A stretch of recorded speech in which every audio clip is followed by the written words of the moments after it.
Micah with OTDefense here. Going to go over real quickly how I stippled this Glock 43. So draw some lines on there, sketch the borders that you want. I'm using the 20 LPI finish tip here.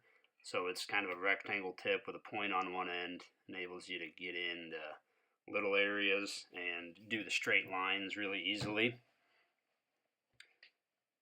So here you can see I'm using the small portion of the tip on the flat end, so it's basically two little points, and then I'm going to use that to do this entire radius that I have drawn on to the receiver.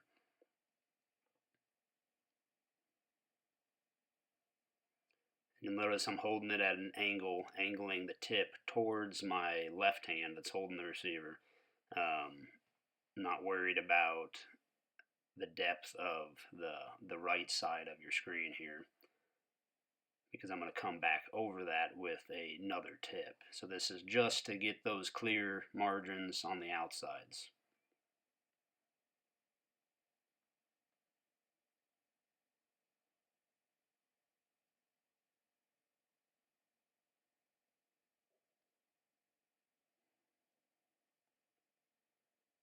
So I've gone over that whole thing, and I've done the borders as well. And then here I'm coming in with the 16 LPI waffle tip. You can see where I've already pushed down that thumb groove a little bit. No need to sand those down if you don't want to. On some of the Gen 3 Glocks where they have quite a bit more material on the back strap, you might benefit from sanding it down, but it's not completely necessary.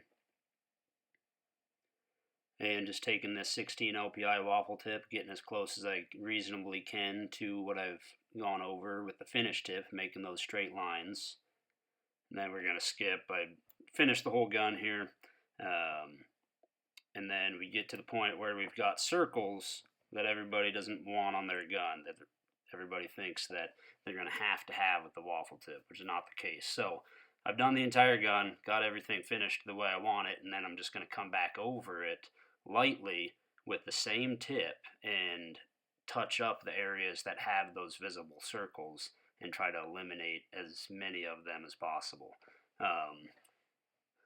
You can get good enough at it to where it is pretty hard to discern the shape of the tip that you used to get the pattern on the firearm. I'm just doing half of the gun here for a concealed carry in my waistband. And this is finished off with that 16 LPI, so a moderately aggressive grip. And you can see there's a little bit of the circles visible, but not much at all. And there's the finished product altogether. And this was done all with solely the 16 LPI waffle tip and the 20 LPI finish tip here. And both of those are available at OTDefense.com.